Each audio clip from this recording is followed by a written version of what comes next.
con los sindicatos es complicado. Como empresa te toca tener que negociar cosas que son súper entendibles hasta cosas que decís, esto no corresponde.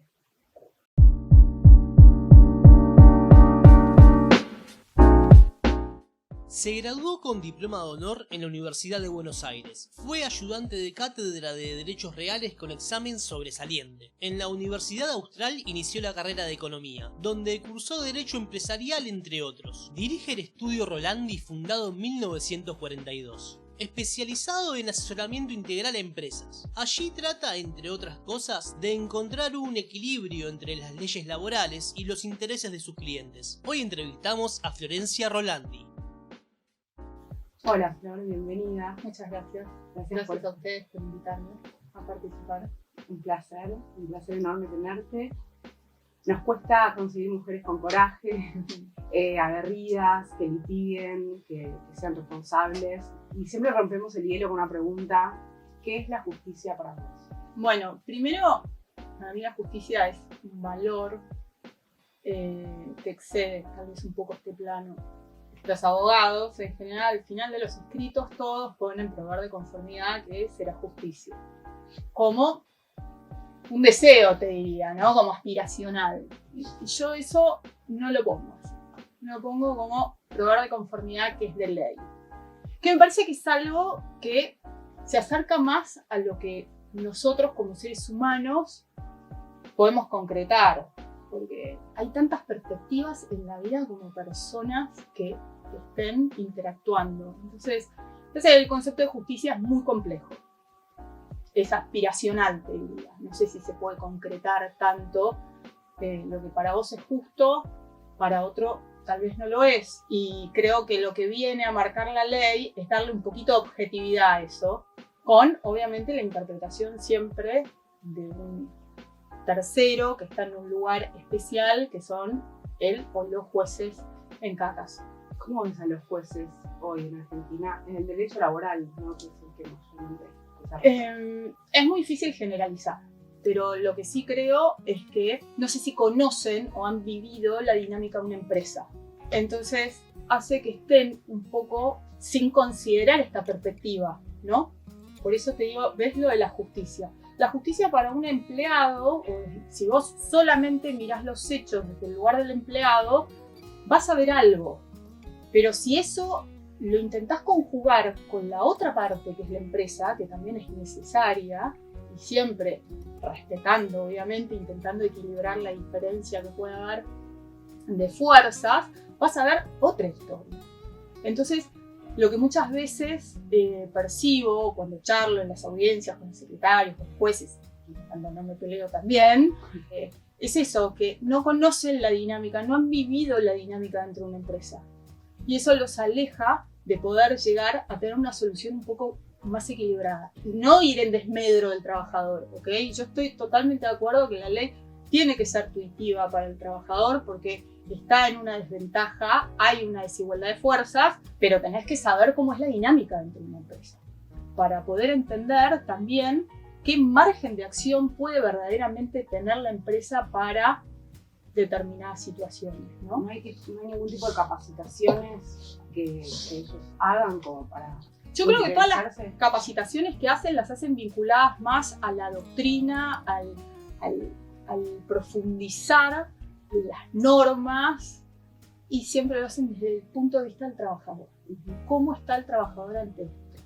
Y no cómo aplica la empresa esta realidad. O sea, yo tengo una norma y hay veces que si vos no llegás a internalizar y a conocer la dinámica de una empresa, te das cuenta que no es tan fácil de aplicar lo que dice la ley. Desde el punto de vista del trabajador tal vez sí es re simple, ¿entendés? Pero cuando en la dinámica de una empresa vos tenés 2.000 empleados, lo que parece simple para aplicar para uno, para 2.000 empleados, no es tan sencillo. Se pasa muchas veces con las sanciones, ¿no? Tenés que sancionar a un empleado porque cometió una falta. No todas las faltas son graves, pero vos tenés que ir marcando porque lo están mirando el trabajador un montón. Cuando un trabajador se equivoca y vos tal vez no haces nada, el mensaje para el grupo es complejo.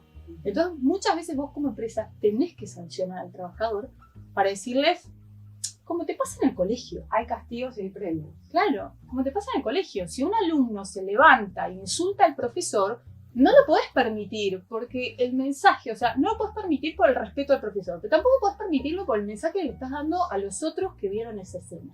Y te pasa muchas veces que cuando tenés un trabajador que es complejo, tenés que hacer sanciones que digan, bueno, siendo las 14:45, en presencia de, para fulanito, menganito, y empezar.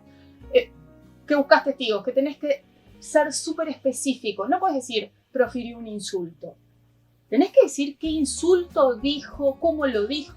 Decís, termina siendo una casa de brujas, ¿entendés? Vos decís, yo lo único que quería es que se diera cuenta, que tomara conciencia que tiene que respetar, que hay determinados límites que en la vida no se tienen que pasar y es complejo. Y después cuando ellos llegan a tribunales, si no pusiste el punto y la coma, te dice el juez, bueno, pero no está bien, la sanción no está causada. Y no la hizo un abogado la sanción, ¿entendés? Lo hizo un jefe de recursos humanos, o lo hizo un supervisor inmediato, y bueno, vos no podés tener 1.000.000 de abogados adentro de una empresa para que estén viendo cómo sancionar a cada uno y la temporalidad. Hay un montón de cosas que yo creo que a veces se tornan complejas. Así que para despedir a un trabajador que no está prestando bien labores, termina la empresa diciendo, bueno, ¿sabes qué? Lo despido y le pago como si fuera sin causa. Porque me ahorro el juicio. Si yo tengo que ponerme a justificar y a defender la causa, voy a terminar pagando tasa de justicia, peritos. Entonces igual lo despido y le pago la indemnización como si hubiese trabajado bien y lo despedí sin causa. Y eso marca que hay algo que no está del todo bien. Esto no quiere decir que muchas veces hay abusos, al revés, ¿no? Entonces, como todo, encontrar el equilibrio es complejo. Pero yo creo que sumaría mucho, volviendo a tu pregunta, que los jueces conozcan la dinámica. No sé, que tengan como, tal vez como requisito haber trabajado en una empresa o como una capacitación sería ir a pasar X cantidad de horas a una empresa y ver la conflictiva laboral cómo es, cómo se resuelve, a qué se expone una empresa cuando contratás. Sí, está desequilibrado. Sí, hay que llegar a un punto intermedio. Sí, yo creo que sí, que está un poco desequilibrado. De hecho, también esta irregularidad es también lo que genera el negocio del juicio laboral. Eso es responsabilidad de los que ejercemos del otro lado del tribunal, ¿no? O sea, del mostrador para afuera, que también es algo que habría que buscar la modalidad. Yo sé que lo que estoy diciendo a muchos abogados no les va a gustar, sobre todo a los que hacen parte trabajadora, pero la realidad es que esto no se trata de un negocio. Considerar que el derecho laboral es un negocio para un estudio, varios estudios jurídicos, es desintegrar la ley. La ley no se creó para que, o sea, lucres abusivamente o utilizando toda una estructura intuitiva que busca proteger a alguien que se supone que está en desventaja y que efectivamente lo está, pero no para que esto se transforme en una máquina en contra de la empresa, ¿entendés?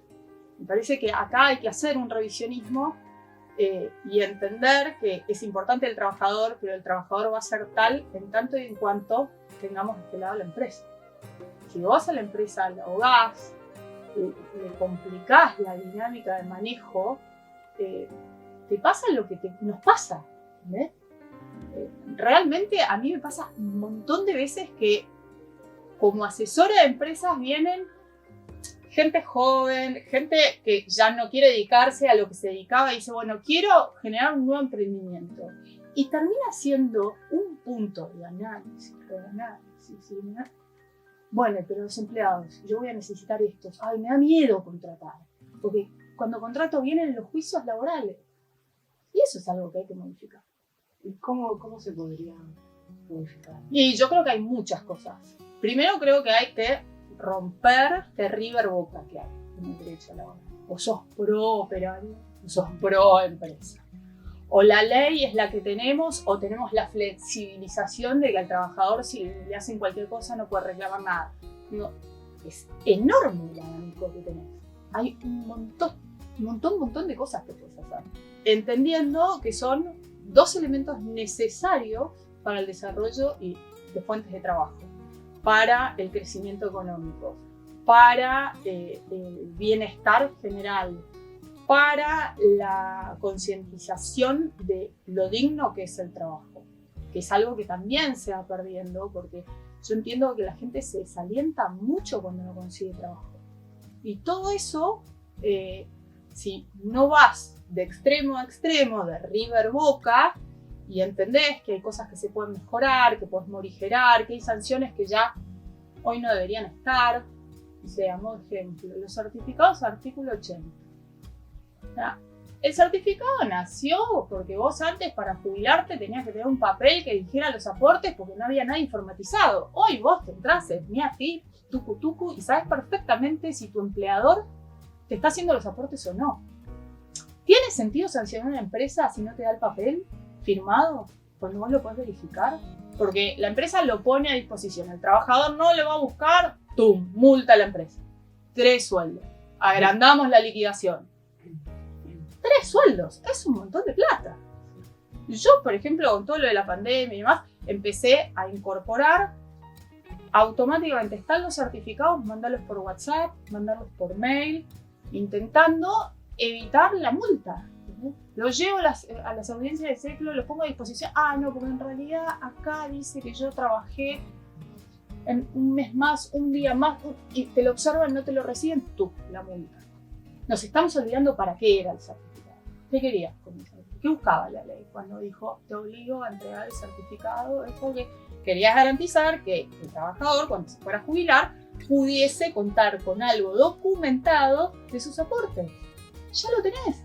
Entonces, estas cosas que parecen menores, que son técnicas, que son súper aburridas para el que no le gusta el derecho laboral, la realidad es que hace que una indemnización que eran 100 pase a ser 150. Que cuando tenés muchos empleados, lo multiplicás y es el número.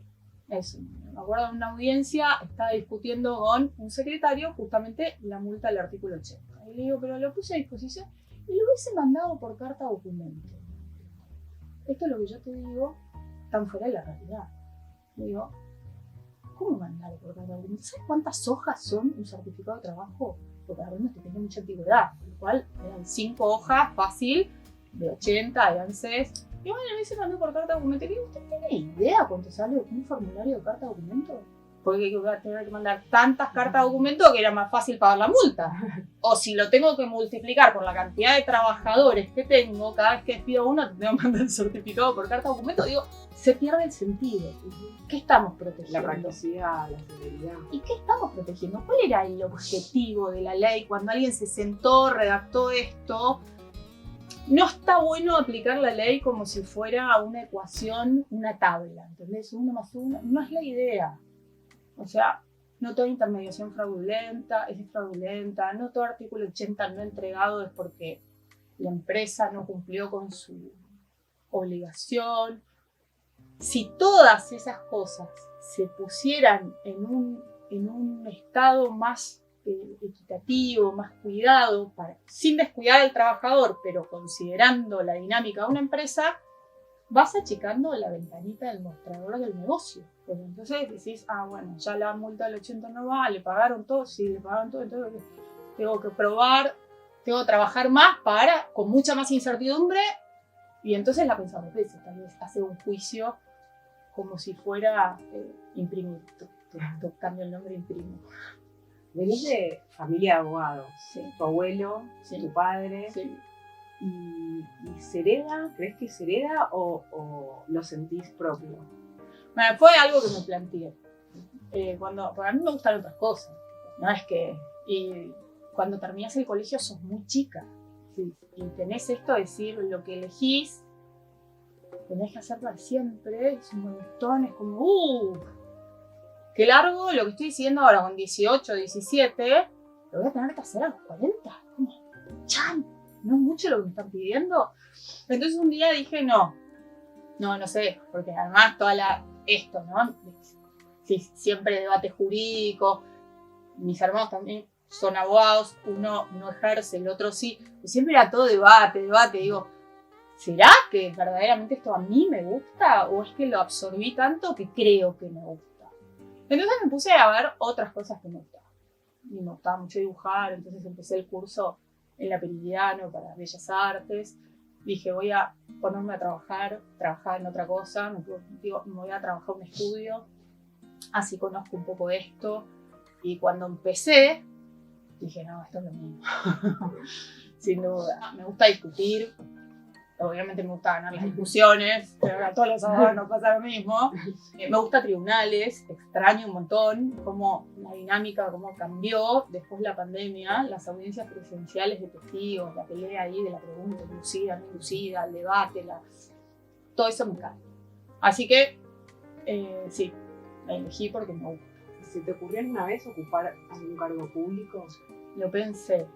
En algún momento, al principio de la carrera, estaba en esta disyuntiva, es decir, porque uno también se imagina la figura del juez, ¡guau!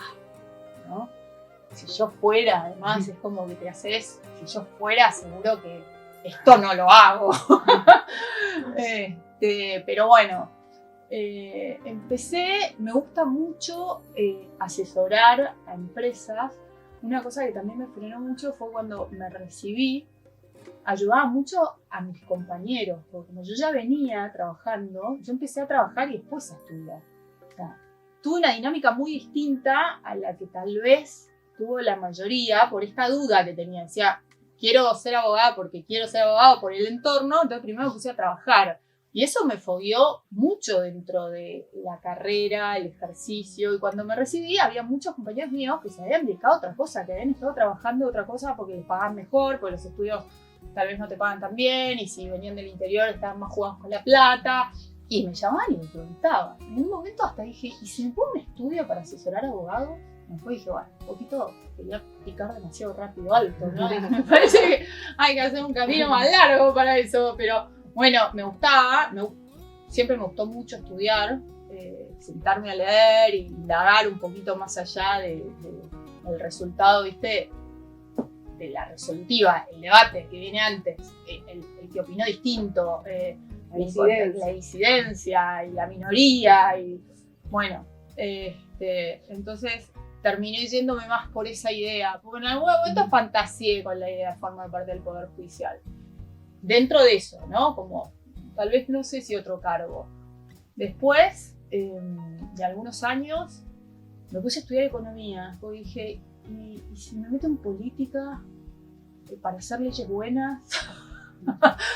Bueno, hice el CDC de Económicas, me pareció un flash, me encontré de vuelta con la matemática, que es algo que me parece increíble, es un pensamiento totalmente distinto, álgebra, ¿entendés? Que hablas del positivo, del negativo, de unas cosas que decías nada que ver, ¿entendés? Los números van más allá de cualquier cosa, te abrís a una lógica matemática súper interesante que para mí es la madre de todo el razonamiento. Mi hermano, uno de mis hermanos es filósofo, en este momento no estaría de acuerdo conmigo. En ese momento también dije, bueno, podría meterme en política, y entonces pensaba, para hacer política uno tiene que saber, además de derecho, economía y entender un montón de otras cosas. Y bueno, después por una cuestión de dinámica de horarios y que me quedaba muy lejos y que perdía mucho tiempo viajando, dije, bueno, será para más adelante. Y bueno, yo no descarto. ¿Te queda pendiente una consultoría para asesorar abogados? Directamente lo tengo, porque sigo teniendo un montón de amigas, colegas que me llaman, que cuando tienen temas complejos y como saben que me gusta estudiar, a veces me lo cuenta así alguna. Tengo una amiga que es abogada también, ¿no? Y me llama y me dice, tengo esto, como diciendo, y me lo cuenta como, pero sabe que me está pinchando, ¿entendés? Entonces, si no se lo pude contestar, obvio que lo voy a estudiar y le voy a intentar encontrar la vuelta. Me divierte mucho cuando armas demandas, imaginarte lo que va a hacer el otro. Hay mucho de estrategia en el derecho, ¿viste? ¿Por qué crees que las empresas te eligen a vos para que defiendas sus intereses? Porque me pongo la camiseta, principalmente. Defiendo el centavo de la empresa para mí como si fuera el mío, hasta tal vez más. Por la honestidad, porque la realidad es que es un ambiente, calculo que debe pasar en la mayoría de las profesiones, pero es un ambiente complejo en honestidad. No cambiar el barco en medio de la tempestad. Entonces, la responsabilidad y la honestidad. Yo cuando creo que algo está mal hecho, te lo voy a decir, por más que te enojes, si considero que te está llevando algo, bueno, ¿hacer horas extra? No, así no. Y te lo voy a marcar y voy a hacer todo lo posible para que lo mejore. Y lo mejoran. Y eso es fantástico. Generar códigos de conducta dentro de las empresas, hacerle entender muchas veces a los diferentes sectores de una empresa que mejorar ciertas cosas que ellos a veces las tratan como burocráticas hacia la rentabilidad. Y cuando lo ven, dicen, tal vez no te lo vienen más, pero te das cuenta, lo incorporan.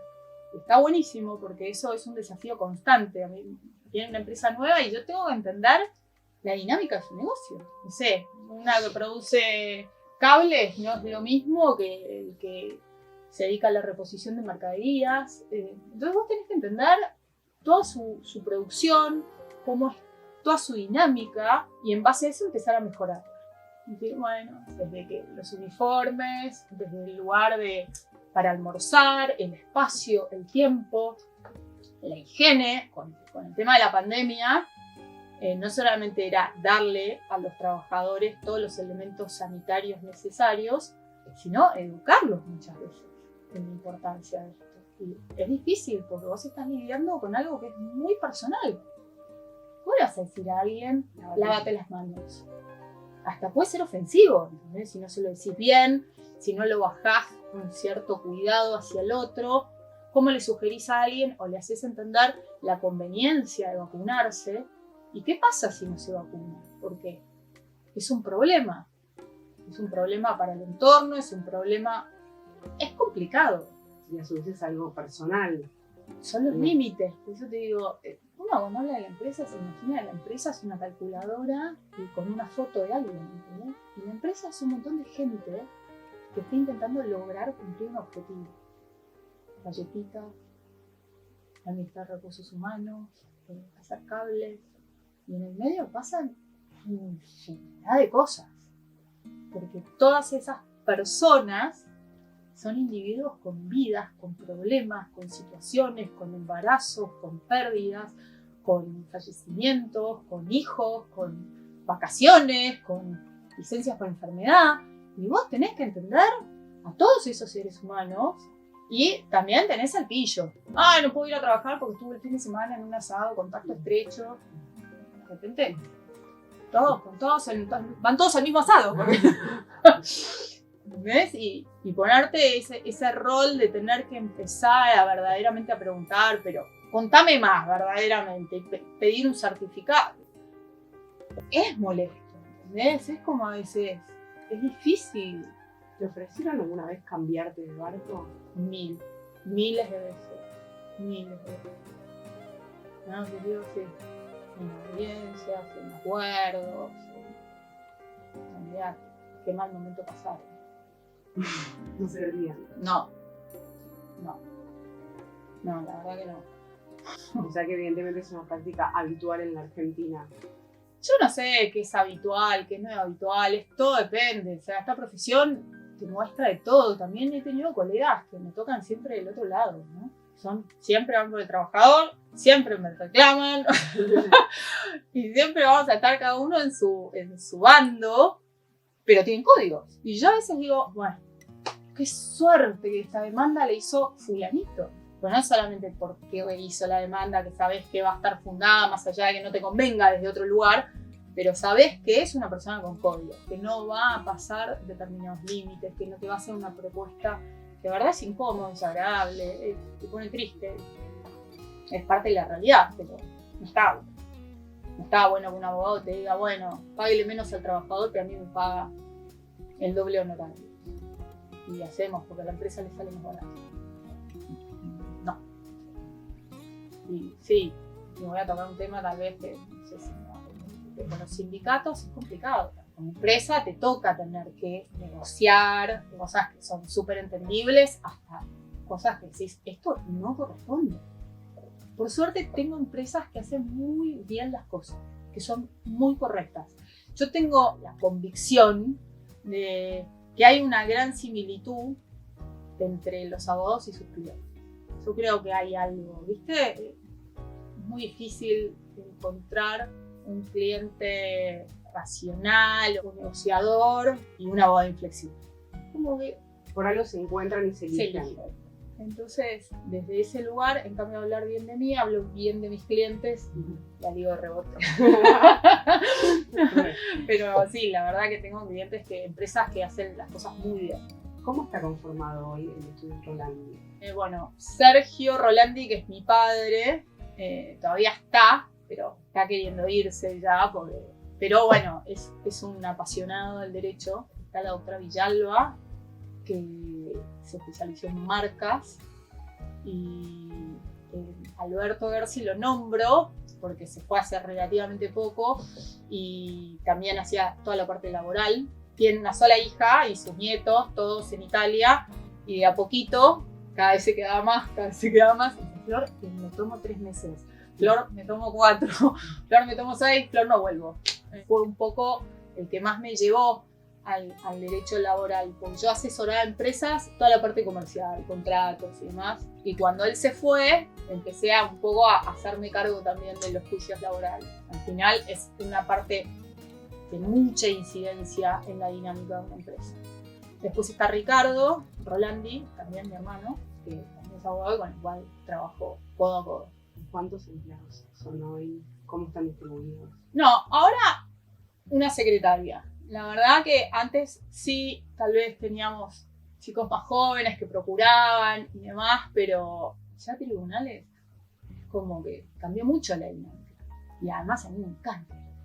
Con lo cual, ahora no se lo cedo a nadie. Nunca me gustó mucho saber la parte de tribunales, porque me divierte, me gusta el contacto con la gente, me gusta discutir con el secretario, con el juez, con el audiencista, me gusta interactuar. Y aparte, evidentemente, conseguís cosas, o por lo menos lográs, sentís que vas y es productivo, no es Sí, algo que obvio. podría haber hecho cualquiera. No, por algo que decís. sí, cuesta a veces. Vos lees el acta, no sé, de una audiencia testimonial que fue otro y vos decís, yo hubiese preguntado un montón de cosas más. Entonces está bien que con el diario del lunes todos somos Gardel. O sea, tenés acá la declaración y es re fácil criticar o decir, ¿cómo no preguntaste? Pero la realidad es que a mí me gusta la dinámica y en tribunales es la parte como un poquito más sanguinaria. Después tenés la pelea de la pluma, que también está y está buena, pero bueno, es otra onda. Es una parte del condimento importante de la profesión para mí. ¿Aprendiste a pensar fuera de la caja? Absolutamente. ¿Qué es eso? ¿Qué significa? Primero creo que el primer punto, el primer ingrediente me lo dio la facultad. Ir a la UBA, es un colegio privado, ir a la UBA es como, le hace honor a la palabra universidad. Te abre un tablero gigante con un montón de personajes que interactúan con historias distintas, con razones distintas por las cuales están ahí, que vienen con preconceptos o educaciones distintas, y eso te hace escuchar, que a mí me parecía fantástico, escuchar la vida con otro ruido, ¿viste? Con otra canción, no la que ya escuchaste 1000 veces. Y eso te empieza si sos curioso y estás dispuesto, porque para eso no tenés que tener tanto miedo. Creo que en las discusiones lo que gana muchas veces es el miedo, el no querer reconocer que había una perspectiva distinta y que está mejor que la que yo estaba planteando y defendiendo. Y bueno, ahí empezó. Y después es la dinámica, es lo que querés. Es si querés ser un abogado seriado, ¿viste? Que hace todo igual, que copia y pega, o que cada expediente es una nueva aventura. A mí me gusta eso. Y que cada consulta sea la posibilidad de crear algo distinto. Muchas veces vienen los clientes y te dicen que quieren firmar un contrato y te dicen el nombre del contrato, ¿no? O sea, como si eso fuera lo más importante del contrato. Y es lo menos importante. Es decir, el contrato, no importa, llámalo X. Lo importante es lo que contenga el contrato. Lo importante es qué negocio querés hacer, qué querés instrumentar, cómo lo vas a querer manejar y qué te parece que son tus miedos, tus peligros, de qué manera la otra parte te podría perjudicar. Cuando vos empezás a preguntarle eso, empiezan a ver otras cosas. Y me parece que el mejor contrato es el que nunca se ejecuta. Digo, nunca lo tenés que llevar a tribunales.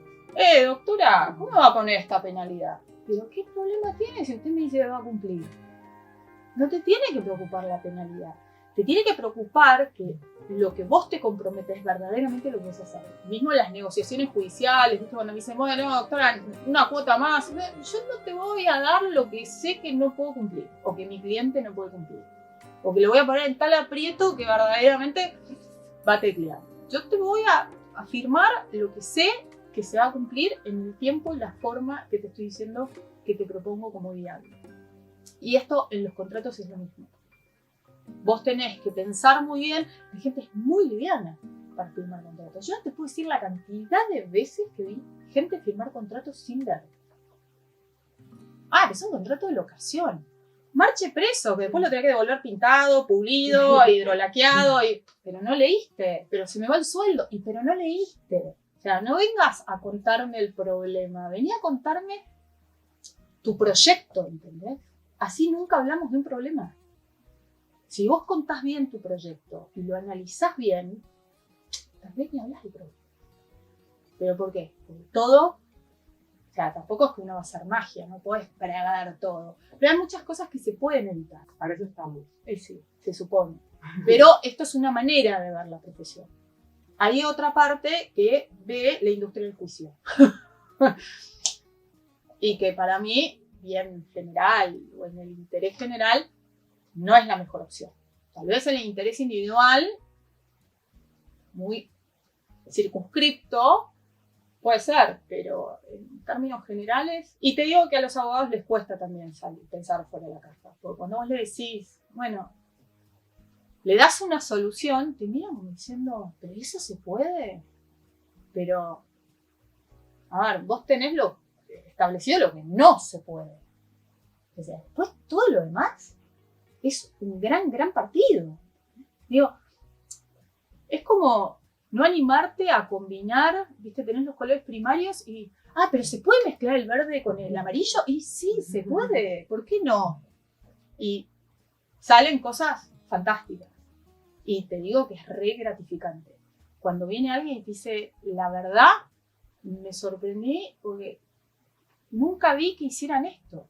Y no te estaba diciendo, ¿viste? No sé, la iluminación. No, es pensar que, bueno, tenés que hacer una operación de compraventa y las cosas no salen 2 milímetros de la operación de compraventa donde pagamos en efectivo. Y ya está. ¿Entendés? No piensan más, no piensa el escribano, no piensan. O sea, dicen, no se puede hacer. Las veces que me han llamado para decir, se me cae la operación, no se puede hacer. ¿Por qué no se puede hacer? No, porque bueno... No, pero claro, busquemos. Se tiene que poder hacer. O sea, y si te sentás, escuchás, entendés el problema, probablemente encuentres la solución. Siempre y cuando no quieras usar la misma escritura, modelo que usaste hace 20 años para las operaciones de compraventa. Si estás dispuesto a interlinear algo nuevo, probablemente resuelvas el problema. Eso creo que es pensar fuera de acá. No tener un límite. Que no sea más allá de los parámetros, ¿no? Obviamente. Siempre respetándolos. ¿Qué le recomendarías a los estudiantes de Derecho? Que no se pierdan. Que no pierdan su esencia, que van a tener muchas oportunidades de tal vez sentir que dan un gran salto, pero hay que ver si ese salto es compatible con dormir tranquilo a la noche. Si ese salto te identifica, si es verdaderamente lo que vos sos, ¿no? Me parece que es clave. Lo demás se aprende. Como todo, en la vida todo se aprende. Lo que diferencia para mí al genial del mediocre es la actitud y los valores. El estudiar, a ver, me quemé las pestañas estudiando. Me recibí en la UBA rápido, con título de honor, me gustó, me encantó, después di algún tiempo clases, lo súper disfruté, me encanta estudiar, pero si con eso no haces algo bueno, vas mal. Si con eso te perdiste tu esencia, perdiste estos ideales tan marcados que tenés en la facultad.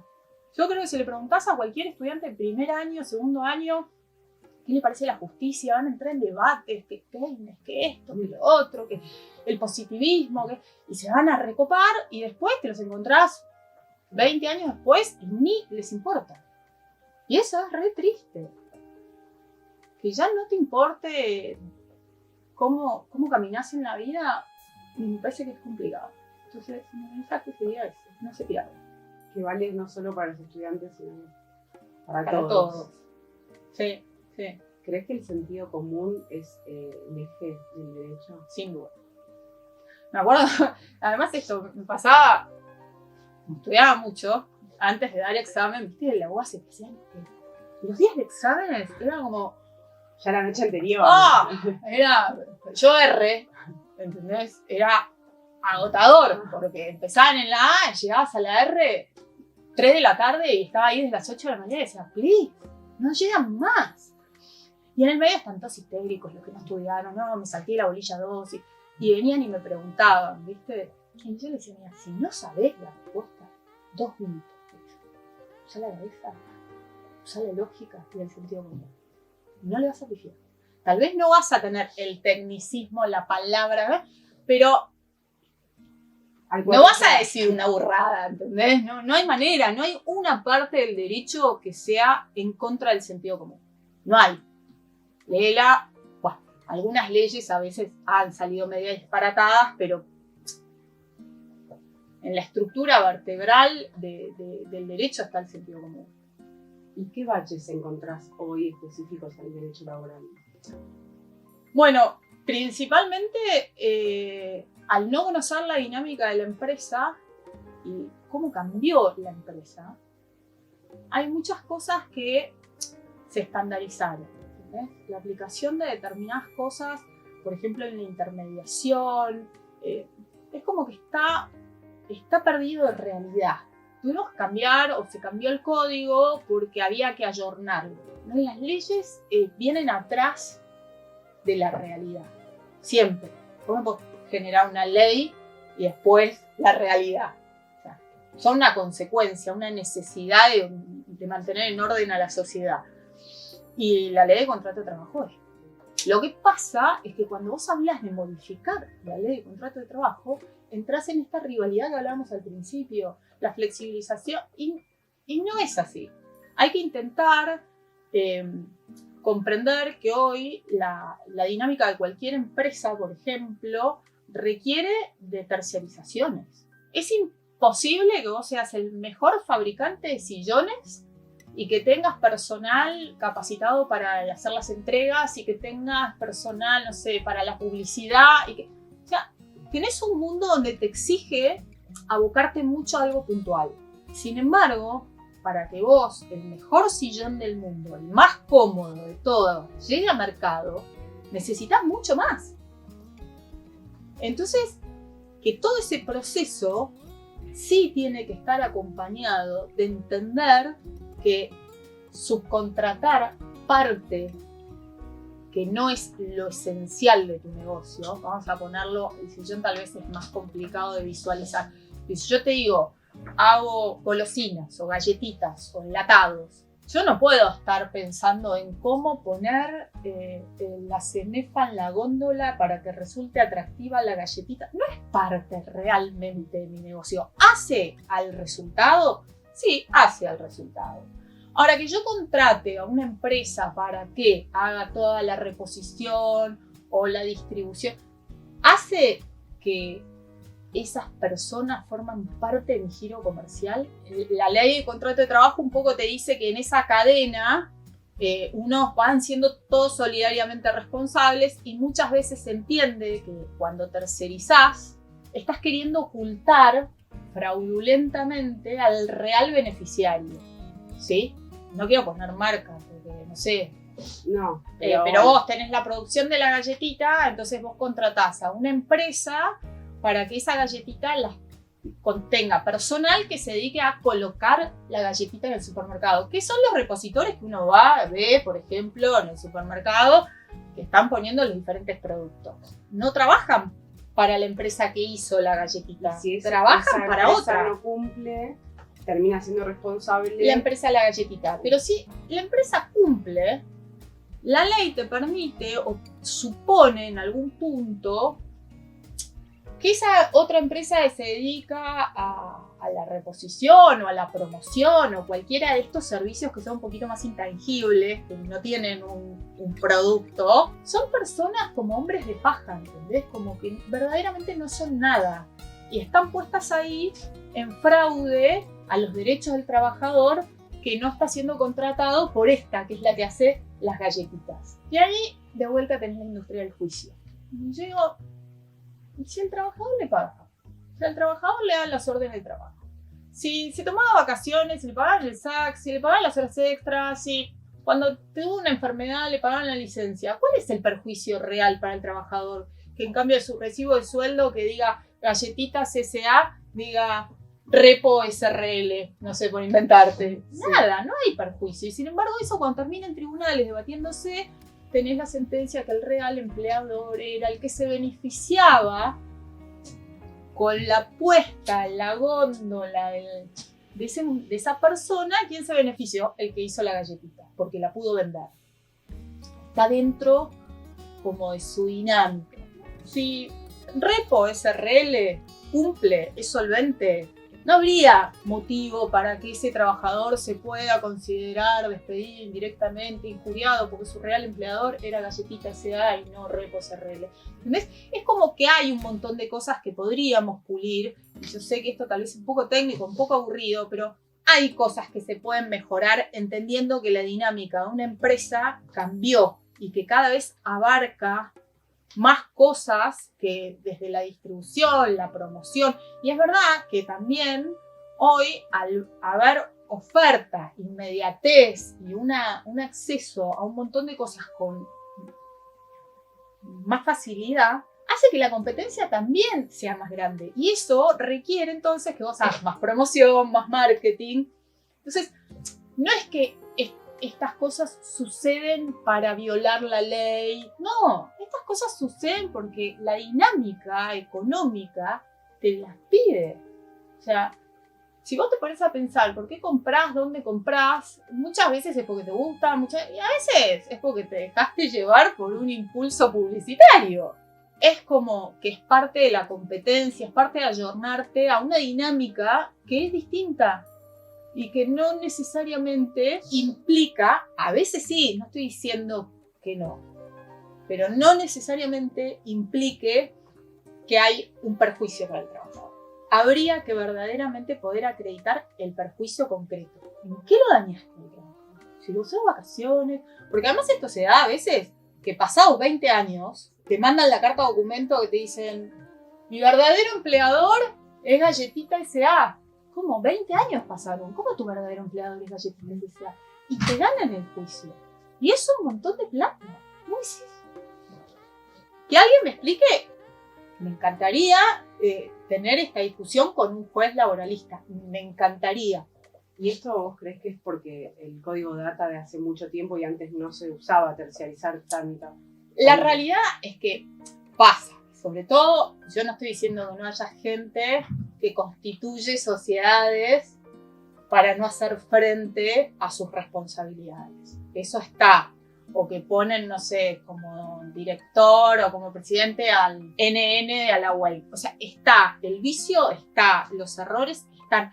Pero lo que digo es, hay que tener cuidado de no hacer de esto como, bueno, listo, se da esta situación, entonces hay una irregularidad. No, espera, hay una irregularidad, hay un perjuicio, o estamos discutiendo algo casi nominal de quién está en el recibo de sueldo.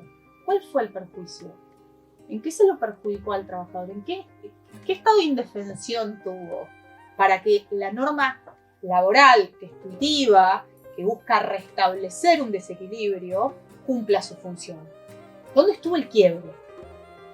Si no hubo un perjuicio para el trabajador, esto es lo que no se analiza, ¿entendés? Se aplica, bueno, A más B más C y de vuelta, volvemos. Como critico al abogado que corta y pegue, también, viste, llegaste a ser juez, estás en un lugar que podés marcar una diferencia, animate a marcarla.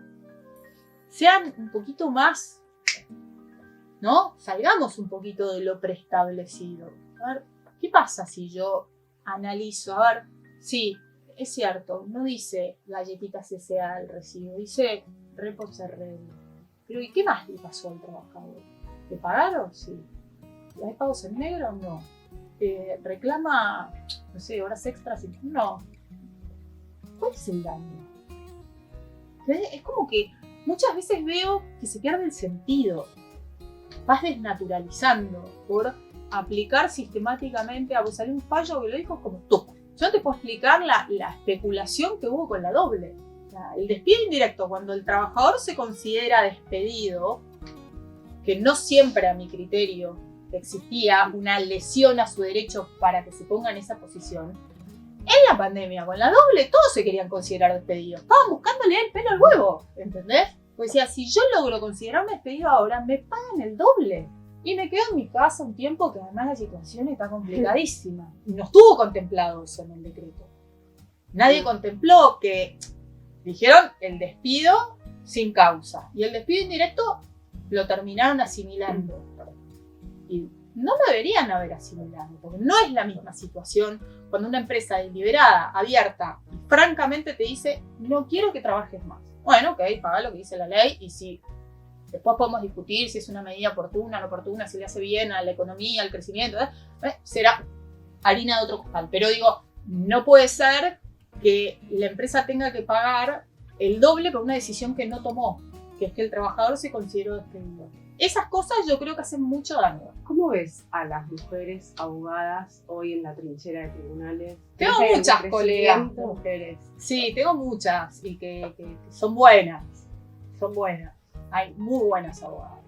Creo que como todo se va acomodando, se va abriendo más. Cada vez ves que ocupan más lugar. Yo sería muy ingrata si hiciera un análisis así como muy comparativo entre mujeres, varones, porque yo me recibí ya hace muchos años y estoy acá. Me va bien y soy mujer. Entonces creo que es algo que ya cambió. Ahora hay que luchar para que los talentos sean los que ocupan los lugares. Tal vez ya sin hablar tanto de qué sexo es cada uno, sino verdaderamente cuán calificado está el que está en ese lugar. Me encantó eso, para cerrar, me encantó. Me encantó, gracias. No, gracias a ustedes. Un placer estar acá, me encantó la invitación. Gracias. Me gusta. Gracias.